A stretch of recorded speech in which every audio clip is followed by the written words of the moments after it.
2 दिन बाद छठ महापर्व की शुरुआत हो जाएगी, लेकिन दिल्ली की यमुना नदी में फैला जहरीला झाग खत्म होने का नाम नहीं ले रहा है।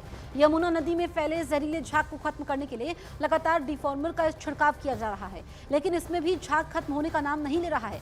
कालिंदी कुंज बैराज के पास दूर दूर तक पानी के ऊपर सफेद जहरीला झाग नजर आ रहा है। तो आप देखिए कि यमुना नदी में प्रदूषण किस कदर है, पानी पर जो जहरीला झाग तैर रहा है वो आप देख सकते हैं। कल जरूर ये झाग कम हुआ था, लेकिन जो केमिकल का इस्तेमाल हो रहा है ताकि झाग को कम किया जा सके, क्योंकि छठ महापर्व की शुरुआत होने वाली है। ऐसे में श्रद्धालु यमुना में डुबकी लगाएंगे, लेकिन ये आप समझिए कि पानी कितना मटमैला है और ये बीमारियों को दावत देता है ये पानी।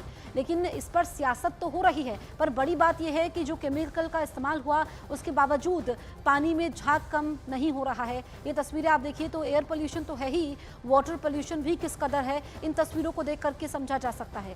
सियासतदान सियासत कर रहे हैं, लेकिन लोग परेशान हैं, क्योंकि आज भी अगर हम देखें AQI की अगर हम बात करें तो वहाँ भी वो भी गंभीर श्रेणी में है कई इलाकों में। और आप ये देखिए कि ये पानी के ऊपर झाग है। ऐसे में इंतजाम जो यहाँ पर किए जा रहे हैं, टेक्निक्स जो यहाँ पर लगाई जा रही हैं, उसके बावजूद झाग कम नहीं हो रहा है। ये जहरीला झाग है जो खत्म नहीं हो रहा है। यमुना नदी में फैले जहरीले झाग को खत्म करने के लिए लगातार डिफॉर्मर का छिड़काव हो रहा है, और इसको लेकर के बीजेपी आम आदमी पार्टी पर हमलावर भी है कि ऐसे केमिकल का इस्तेमाल नहीं करना चाहिए।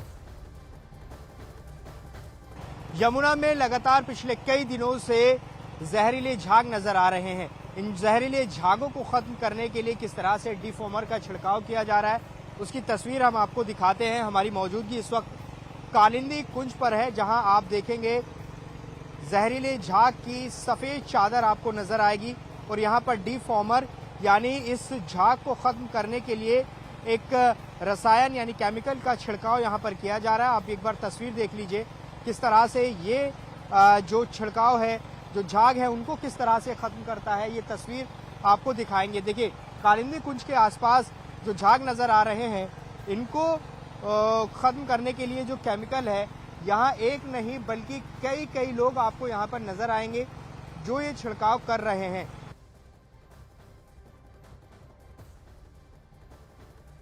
अब आप ये समझिए कि इतने सारे लोगों की मौजूदगी, केमिकल का छिड़काव हो रहा है, लेकिन अभी भी पानी पर ये जहरीला झाग तैर रहा है। और एक्सपर्ट से कह रहे हैं कि पानी को छूने से ही गंभीर बीमारियां हो सकती हैं। तो आप समझिए कि छठ आस्था का महापर्व है, जिसमें पहले से व्यवस्था होनी चाहिए थी, चाहे घाटों को लेकर के कहें हम, या फिर यमुना नदी के को लेकर के कहें। यहाँ पर स्नान करते हैं श्रद्धालु, और ऐसे में अभी हालात क्या हैं ये आप समझिए। ऐसा लग रहा है कि पानी के ऊपर बर्फ जमा हुई है, लेकिन ये बर्फ नहीं है, ये जहरीला झाग है।